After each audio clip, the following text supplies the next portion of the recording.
Study IQ IAS, अब तैयारी हुई अफोर्डेबल। नमस्कार दोस्तों, भारत के 2 नए बीचेस को ब्लू फ्लैग का दर्जा दिया गया। ये आप देख सकते हो, 2 new Indian beaches receive blue flag certification. तो होता क्या है एग्जैक्टली ये, इससे देश को फायदा क्या होता है, किस तरीके से दिया जाता है, भारत में इस समय कितने ब्लू फ्लैग सर्टिफिकेशन वाले बीचेस हैं, वो सारी चीजें मैं आपको बताऊंगा। चलिए आगे बढ़ते हैं, लेकिन उसके पहले ध्यान रखना है दोस्तों, सिर्फ कल तक आपके पास मौका है। अगर आप स्टडी IQ का जो आखिरी बैच है यूपीएससी का, उसके अंदर एनरोलमेंट लेना चाहते हैं, use the code Ankit live हमारे वेबसाइट और ऐप पर, और ये पूरा कोर्स सिर्फ 19,000 में आप ले सकते हैं। इसके अंदर आपको लाइव क्लासेस दी जाती हैं, नोट्स दिए जाते हैं, आंसर राइटिंग प्रैक्टिस होता है, साथ ही साथ मेंटरशिप भी मिलता है। कोई दिक्कत है, प्रॉब्लम है, कभी भी आप अपने मेंटर से पूछ सकते हैं। इसके अलावा अगर आपको MCQs अटेम्प्ट करना है तो मेरे इंस्टा पेज पर जाइए, वहां पर स्टोरीज में जितने भी MCQs हैं उसको आप अटेम्प्ट कर पाएंगे।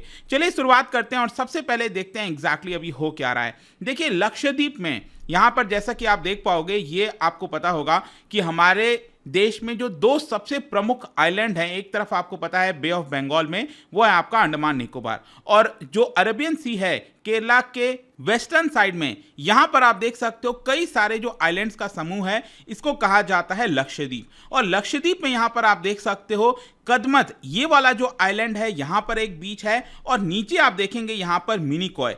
इन 2 आइलैंड्स पर जो 2 बीचेस हैं, उनको ब्लू फ्लैग सर्टिफिकेशन का दर्जा दिया गया है। ब्लू फ्लैग टैग किसी भी बीच को अगर मिलता है तो वो वर्ल्ड का क्लीनेस्ट बीच माना जाता है। It is elite list of world's cleanest most eco friendly beaches में आता है, और इसको जो टूरिज्म है उसमें काफी ज्यादा मदद मिलती है। लोग वहां पर आते हैं और समय व्यतीत कर सकते हैं। अब कई सारे क्राइटेरियाज वगैरह होते हैं, वो मैं आपको आगे बताऊंगा, लेकिन मैं आपको बता दूं अब देश के अंदर टोटल 12 ब्लू फ्लैग वाले बीचेस हो चुके हैं। और यहां पर जो हमारे क्लाइमेट चेंज भूपेंद्र यादव हैं, forest minister of environment and climate change Bhupendra Yadav, उन्होंने इसकी सराहना की। प्राइम मिनिस्टर नरेंद्र मोदी जी ने बोला, यहां पर आप देख सकते हो प्राउड मूवमेंट। एंड यहां पर जो 2 बीच की हम बात कर रहे हैं वो है आपका मिनिकॉय में यहां पर एक बीच है जिसका नाम है थुंडी बीच, और जो कदमत आइलैंड है वहां पर एक बीच है जिसका नाम है कदमत बीच। तो इन 2 बीचेस को यहां पर ब्लू फ्लैग सर्टिफिकेशन का दर्जा दिया गया है।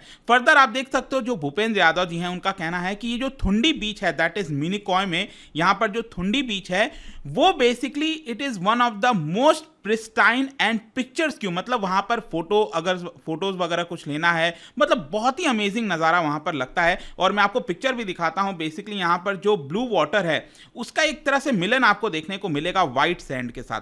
तो बहुत ही अमेजिंग बीच इसको माना जाता है, काफी क्लीनेस्ट है ऐसा बोला जाता है, और इसीलिए इसको जो है ब्लू फ्लैग का टैग दे दिया गया है। और जो दूसरा वाला बीच है कदमत बीच, यहां पर बताया जाता है कि काफी सारे जो टूरिस्ट हैं वो क्रूज के माध्यम से आते हैं, जो बड़े बड़े शिप्स होते हैं, क्रूज शिप्स होते हैं, वो उसके माध्यम से वहां पर आते हैं। वाटर स्पोर्ट्स की फैसिलिटीज होती है कदमत बीच पे। तो ये 2 बीचेस को यहां पर ब्लू फ्लैग का दर्जा मिला, और इसीलिए यहां पर आप देख सकते हैं नरेंद्र मोदी जी ने भी कॉन्ग्रेचुलेट किया और ये कहा कि लक्षद्वीप के लोगों के लिए एक बहुत ही अच्छी बात है, क्योंकि इससे जो टूरिज्म वगैरह है वो बढ़ेगा और यहां पर उनकी जो आमदनी है उसमें भी इजाफा देखने को मिलेगा।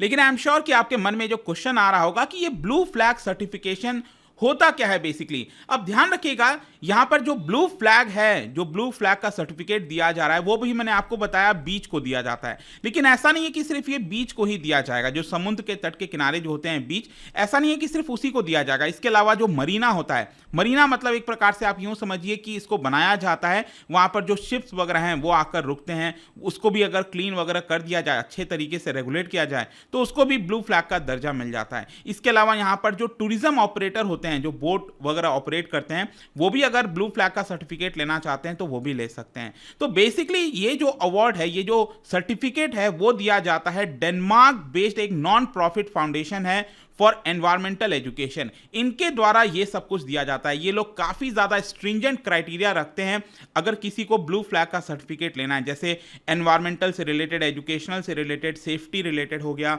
बहुत सारे क्राइटेरियाज होते हैं। अगर उसको फुलफिल किया गया तभी यहां पर ब्लू फ्लैग का सर्टिफिकेट मिलता है।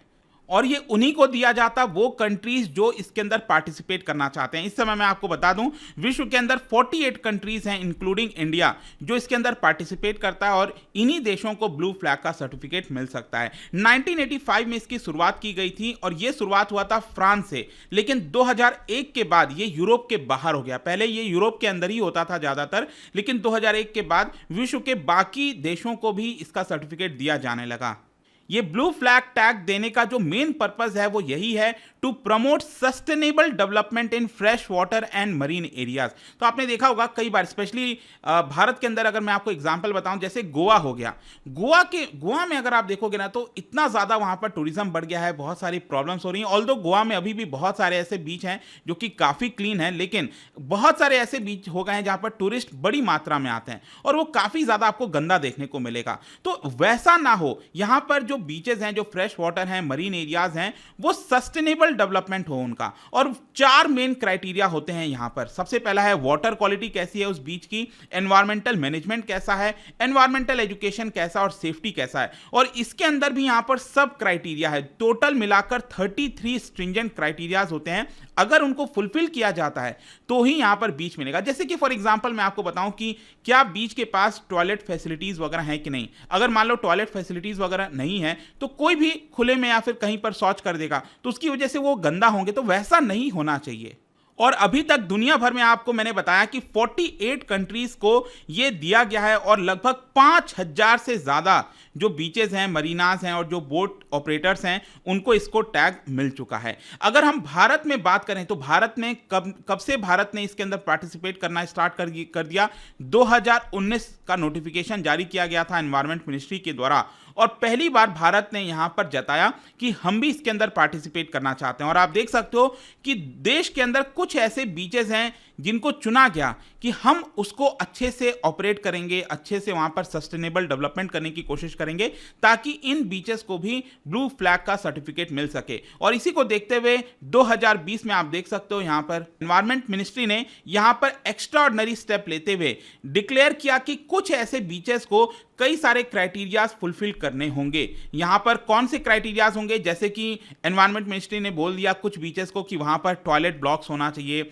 ग्रे वाटर ट्रीटमेंट प्लांट होना चाहिए, सॉलिड वेस्ट मैनेजमेंट प्लांट होना चाहिए, सोलर पावर प्लांट होना चाहिए। इस तरह के बहुत सारे क्राइटेरियाज यहां पर सरकार ने अनाउंस किए ताकि ये जो बीचेस हैं इनको ब्लू फ्लैग का सर्टिफिकेट मिल सके। अब अगर मैं आपको बताऊं अभी तो क्या हुआ है, 2 ब्लू फ्लैग बीचेस को मिल गया है देश के अंदर, लक्षद्वीप में 2 को मिल गया है, लेकिन इसके अलावा बाकी के जो 10 हैं उनके नाम आप देख सकते हो यहां पर। जैसे कि शिवराजपुरी गुजरात के अंदर आपको मिलेगा, द्वारका डिस्ट्रिक्ट में, घोगला बीच हो गया दीव के अंदर, उत्तर कन्नड़ा में हो गया कासरकोट। इसके अलावा कई सारे यहां पर टोटल 10 हैं। और जैसे अंडमान निकोबार में भी आपको राधानगर बीच आपने कई बार सुना होगा, उनको भी यहां पर ब्लू फ्लैग का दर्जा दिया गया है। तो बेसिकली ये जो 10 बीच आप देख रहे हो ना, इसमें से 2 बीच को ब्लू फ्लैग का दर्जा दिया गया था पिछले साल और 2020 में 8 बीच को दर्जा दिया गया था ब्लू फ्लैग का। अब ये जो 8 बीच हैं, पहली बार ऐसा हुआ था कि किसी देश को एक बार में ही 8 बीच का दर्जा दिया गया हो।